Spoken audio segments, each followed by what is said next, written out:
morning students, welcome to Amrit Senior Secondary School, class 10th Mathematics, chapter number 3, pair of linear equations in two variables। आज हम उसका करेंगे part number 3, जिसमें आपको मैं exercise 3.3 के स्टेटमेंट सम बताऊंगी। बच्चे हमने पिछली वीडियो में क्या करा था, हमने सिंपल लीनियर इक्वेशन को सॉल्व करा था। कौन से मेथड से सॉल्व करा था? सब्स्टिट्यूशन मेथड से। अब मैं वैसे के ही सम लूँगी, पर मुझे वो स्टेटमेंट नहीं दी होगी, मुझे मतलब कि वैसे सिंपल लीनियर इक्वेशंस नहीं दी होगी, स्टेटमेंट दी हुई है। स्टेटमेंट से सबसे पहले हमने लीनियर इक्वेशन ड्राइव करनी है, मतलब लीनियर इक्वेशंस की फॉर्म में लाना है सबको। फिर हमें जो चीज़ निकालने के लिए बोली गई है वो चीज़ पता करनी है। अब स्टेटमेंट पे आ जाओ। क्या है इसकी statement? The cost of 5 oranges and 3 apples is ₹35। मतलब हमने 5 ऑरेंज खरीदे हैं और 3 एप्पल्स खरीदे हैं, और इकट्ठे हमने, जो शॉपकीपर है उसको इकट्ठे दोनों चीज़ों के पैसे जो हैं वो प्लस करके कितने रुपीस उसको पे करें हैं? 35। सेम ऐसे ही कॉस्ट ऑफ 2 ऑरेंजेस। उसके बाद कोई दूसरा आदमी आ गया, उसने क्या करा है, 2 ऑरेंजेस खरीदे हैं और 4 एप्पल्स खरीदे हैं, और उसके कितने टोटल उसके कितने पैसे बन गए? 28 रुपीज़।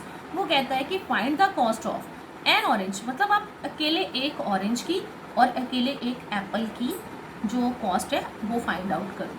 ये सबसे पहले ऐसे सम को सॉल्व करने के लिए हमें क्या करना होता है कि अब हमें पता होना चाहिए कि हमने फाइंड आउट क्या करना है। कॉस्ट ऑफ एन ऑरेंज, एक ऑरेंज की कॉस्ट और एक एप्पल की कॉस्ट पता करनी है। ये दोनों को मैंने अंडरलाइन कर लिया कि क्या पता करना है। जो चीज़ हमें फाइंड आउट करने के लिए दी गई हो उसी को हमेशा लेट करते हैं। Let the cost of an orange, एक ऑरेंज की कॉस्ट मैंने लेट कर ली, कितनी होगी?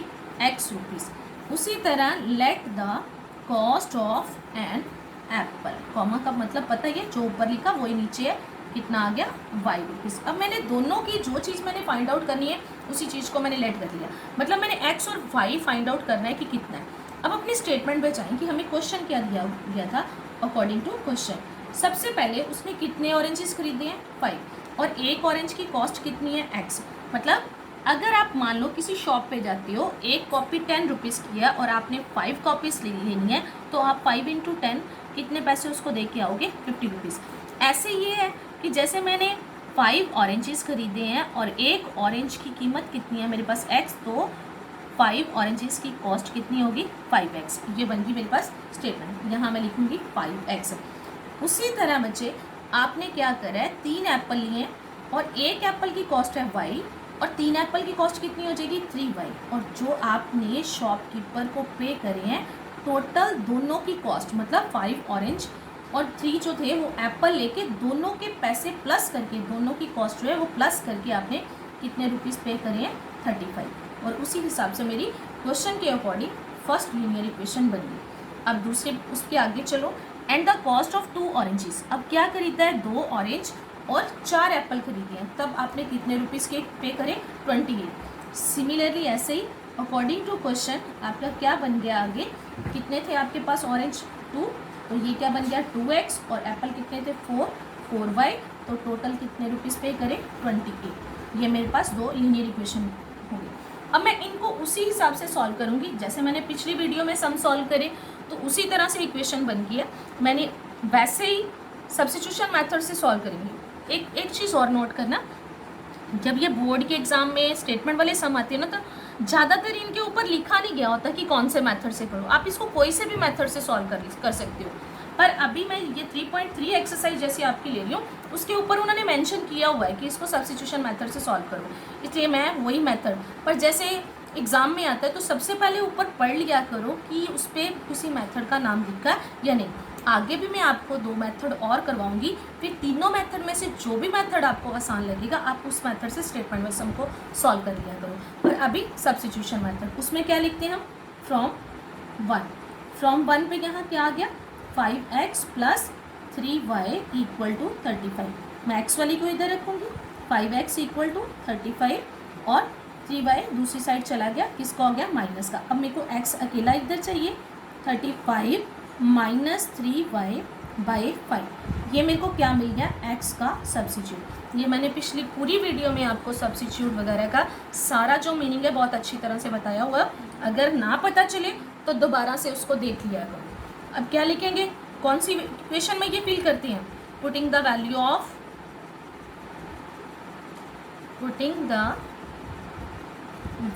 Of x in 2। सेकेंड में अब हम करेंगे, क्योंकि जिस इक्वेशन से वैल्यू निकालते हैं उसमें कभी फिल नहीं करते। दूसरी इक्वेशन में मेरे पास क्या है, 2x + 4y = 20 है।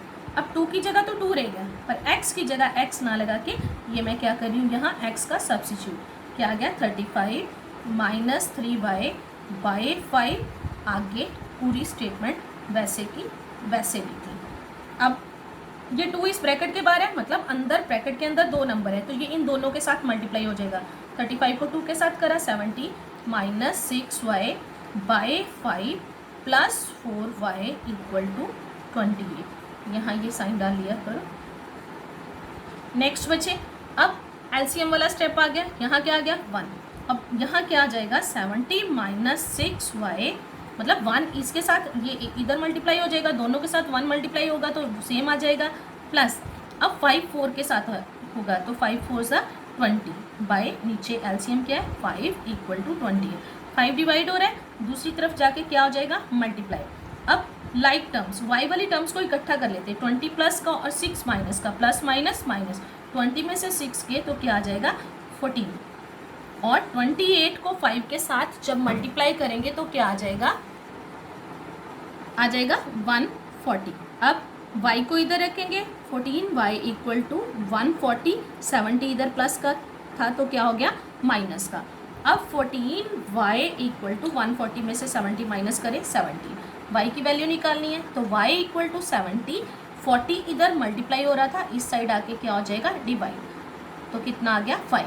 y = 5, साथ में रुपीज़ निकालेंगे क्योंकि किसी चीज़ की कॉस्ट होती है वो रुपीज़ में होती है। तो y क्या लेट करा था हमने, एक एप्पल की कॉस्ट, एक एप्पल की कॉस्ट आ गई है मेरे पास। अब मैंने x पे निकालना है, ऑरेंज की कॉस्ट पे निकालनी, तो मैं क्या करती हूँ थर्ड में फिल कर देती हूँ। इसको बच्चे आप फर्स्ट में भी कर सकते हो, सेकंड में भी कर सकते हो, थर्ड में भी। जब एक वेरिएबल की वैल्यू निकल आती है तो आप इसको किसी में भी फिल कर सकते हो। मैंने यहाँ लिख दिया फ्रॉम थर्ड, अब मैं थर्ड में इसको फिल कर रही हूँ।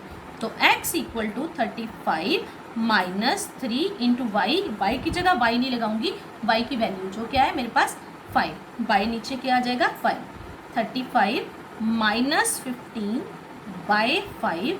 अब 35 में से 15 को माइनस करेंगे तो क्या आ जाएगा 20/5, कटिंग होगी तो क्या आ गया मेरे पास 4 रुपीज़। अब x = क्या है 4, मतलब ऑरेंज की कॉस्ट क्या है 4 रुपीज़, और y = एप्पल की कॉस्ट है, तो एप्पल की कॉस्ट क्या है मेरे पास 5 रुपीज़। ये मेरा आंसर आ गया। जैसे ये बच्चे अगली जो मैंने एग्जांपल्स ऐसे ले लिया, 3.3 का जो आपका थर्ड सम है उसी का मैंने फर्स्ट पार्ट ले लिया। वो सम की स्टेटमेंट क्या है, the difference between 2 numbers is 26 and 1 number is 3 times the other, find them. Find them का मतलब किसके बारे में बात कर रहा है, द डिफरेंस ऑफ 2 नंबर्स, मतलब 2 नंबर्स के बारे में बात कर रहा है। और फाइंड करने के लिए भी क्या बोल रहा है यहाँ, फाइंड देम का मतलब क्या हो गया 2 नंबर्स, मतलब 2 नंबर्स है तो दोनों अलग अलग ही होंगे। इसका मतलब ये समझो करना है, मैंने बोला था ना लास्ट में फाइंड देखा करो क्या है, तो उसी चीज़ को लेट करना होता है। लेट द फर्स्ट नंबर, अब इसका जब सोल्यूशन करेंगे तो क्या आ जाएगा, लेट द फर्स्ट नंबर, क्या ले लिया मैंने x, and let the second number, दूसरे नंबर को भी मैंने ले लिया, क्या ले लिया y। अब अकॉर्डिंग टू क्वेश्चन हमने इसकी क्या बनानी है, लीनियर इक्वेशंस। अब क्या आ गया, the difference between 2 numbers is 26। अब वो कहता है कि 2 नंबर्स है जिनके बीच का डिफरेंस क्या है 26। इसका मतलब क्या है कि ये मैंने नंबर ले लिए तो एक बड़ा और एक छोटा नंबर होगा, तो इनके बीच का डिफरेंस मतलब दोनों में कौन सा साइन, माइनस। यहाँ लेट करने के लिए लेटर नंबर और स्मॉलर नंबर भी लिख सकती है, क्योंकि डिफरेंस यह है तो बड़े में से छोटे को माइनस कर सकते हैं।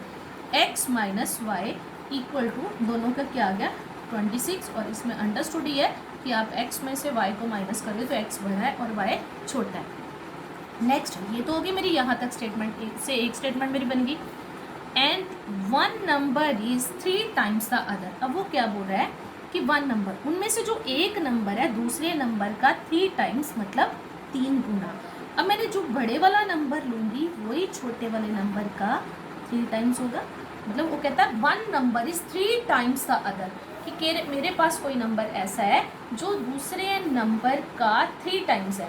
मान लो जैसे एक नंबर है मेरे पास 1, तो उसका 3 टाइम्स कितना हो गया, 3 × 1। अब ऐसे ही ले रही हूँ मैं इसको कि अगर मैं ये मान रही हूँ कि y जो छोटा नंबर है, x बड़ा नंबर है, बड़ा नंबर छोटे नंबर का 3 टाइम्स है, तो मैंने किसको मल्टीप्लाई करना 3 से, छोटे वाले को। मतलब छोटा 1 है तो 1 को 3 से मल्टीप्लाई करेंगे। ये अगर मेरे पास y है, ये x है, तो y और x की वैल्यू कब इक्वल होगी, जब हम y वाले को, क्योंकि ये तो मैं ऑलरेडी इसको मान ली, y वाले को 3 से मल्टीप्लाई करेंगे। ऐसे ये आ गया x = 3y। ये मेरे पास बन गई सेकेंड इक्वेशन। अच्छा, कई बार तो इसको फिर से हम दो मेथड से सॉल्व कर सकते हैं। जैसे मैं इसको ऐसे लिखने की बजाय इसको ऐसे भी लिख सकती हूँ, x 3y को उधर ले गए, -3y, और दूसरी साइड कुछ नहीं बचा, तो क्या आ गया मेरे पास 0। अब इसको या तो ऐसे सॉल्व कर लो, अगर आप नहीं तो आप सीधा ये देखो, अब जैसे आप फ्रॉम 1 से इसकी वैल्यू निकालते थे, 1 से ना निकाल के अब पहले से ही आपको वो इस x का सब्स्टिट्यूट आपके पास पहले से ही है, तो सीधा इसको इक्वेशन नंबर 1 में फिल कर दो। अगर आपको प्रॉब्लम आती है तो आप इसको ऐसे लिख के वैसे ही जैसे पिछला सम करा था वैसे करो। अभी मैं पिछले के जैसे ही कर लेती हूँ ताकि आपको कन्फ्यूज़न ना हो। जैसे यहाँ मैंने लिखा x = 3y, और मैंने x 3y को इधर ले गई, -3y = 0। ये मेरे पास क्या बन गई, सेकेंड इक्वेशन। फिर से हम क्या लिखेंगे, फ्रॉम 1।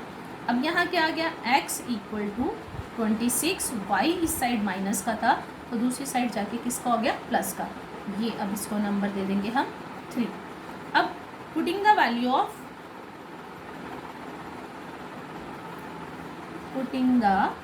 वैल्यू ऑफ x इन, किसमें फिल कर रही हूँ मैं, सेकंड में, सेकंड में फिल कर रही हूँ। अब सेकंड क्या है मेरे पास इक्वेशन, x - 3y = 0। अब x की जगह मैं x नहीं लिखूंगी, क्या लिखूंगी यहाँ, x का सब्स्टिट्यूट क्या है मेरे पास, 26 + y - 3y = 0। अब 2y में से मैंने y को माइनस कर दिया, क्योंकि 3y माइनस का है, y प्लस का, प्लस माइनस माइनस, यहाँ क्या रह जाएगा मेरे पास, -2y, क्योंकि माइनस करने के बाद साइन बड़े वाले नंबर का आता है। और 26 दूसरी साइड जाके कौन सा हो गया, माइनस का, माइनस माइनस कैंसिल हो गए। y = 26, 2 मल्टीप्लाई हो रहा था, इस साइड आके डिवाइड, कटिंग हो जाएगी दोनों की, क्या आ गया 30। मतलब एक नंबर मेरे पास आ गया 30। अब वैल्यू फिल कर देते हैं। अब फ्रॉम किसी में भी वैल्यू मैंने बोला था फिल कर सकते, फ्रॉम 1, मैं मान लो 1 में ही अब फिल कर रही हूँ। x - y = 26, x की जगह x, y की वैल्यू कितनी आई मेरे पास, 13 = 26, और x = 26, 13 माइनस का था, इधर आके प्लस का, x = 39। अब फर्स्ट नंबर क्या है आपके पास, 39, और y क्या है, 13। अब ऐसे सम के आप आंसर पीछे बैक से देखने की बजाय खुद से चेक कर सकते हो। जैसे उन्होंने बोला था डिफरेंस बिटवीन 2 नंबर्स 26, आपके पास ये नंबर आ गए 39 में से अगर आप 13 को माइनस करोगे, रफ में आप अपना आंसर चेक कर सकते हो कि 39 में से अगर आप 13 को माइनस कर रहे हो तो आपके पास आंसर आ रहा है 26। पहली कंडीशन ठीक होगी। और उसके बाद उन्होंने बोला 1 number is 3 times the other. और अब देखो अगर x आपके पास 39 है तो दूसरा नंबर 13 है और उसका 3 टाइम्स, 13 को 3 से मल्टीप्लाई करोगे तो क्या आ गया 39। दोनों कंडीशन जो हैं वो क्लियर हो रही है। इसका मतलब मेरा आंसर ठीक है, हमें बैक से भी आंसर देखने की ज़रूरत नहीं पड़ती। ठीक है, नेक्स्ट बच्चे इसके बाद ये होमवर्क, और इसमें मैंने सम नंबर 3 दिया है। From the pair of linear equations for the following problem find their solution by substitution method. मैंने मेथड का नाम लिख दिया। ये मैंने बच्चे 5 सम दिए हैं, ये आपने अपनी फेयर कॉपीज पे सॉल्व करना है। खुद स्टेटमेंट ड्राइव करने की कोशिश करके इन सम को निकालने की कोशिश करो। फिर भी अगर कोई प्रॉब्लम आती है तो आप मुझको मैसेज कर सकते हो, क्योंकि आगे जाके जो किसी भी एक्सरसाइज में स्टेटमेंट वाले सम आएंगे, बस ऐसे वाले सम आते हैं। एक फ्रैक्शन वाला हो जाता है, एक नंबर्स वाला हो जाता है। इनको वो मेथड अलग अलग से करने के लिए बोलते हैं, पर स्टेटमेंट वाले जो सम होते हैं लगभग सारे एक जैसे आते हैं। फिर भी अगर किसी सम में आपको एज वाले में या किसी में प्रॉब्लम आएगी तो अगले जब मैं एलिमिनेशन मेथड की एक्सरसाइज की वीडियो लूँगी तो उसमें जो स्टेटमेंट वाला सम है वो मैं ऐसे ही कभी फ्रैक्शन वाला ले लूँगी और कभी एज वाला ले लूँगी। इसलिए कोई भी टेंशन लेने की ज़रूरत नहीं है, जितने सम आपसे सॉल्व हो पाते उतने करना। और बाकी जो है जब हम नेक्स्ट वीडियो में दूसरा मेथड कर लेंगे तो उसमें मैं वो कोई स्टेटमेंट वाला सम लेके आपको बता दूंगी। और अपनी अपनी फेयर कॉपीज कंप्लीट करनी है।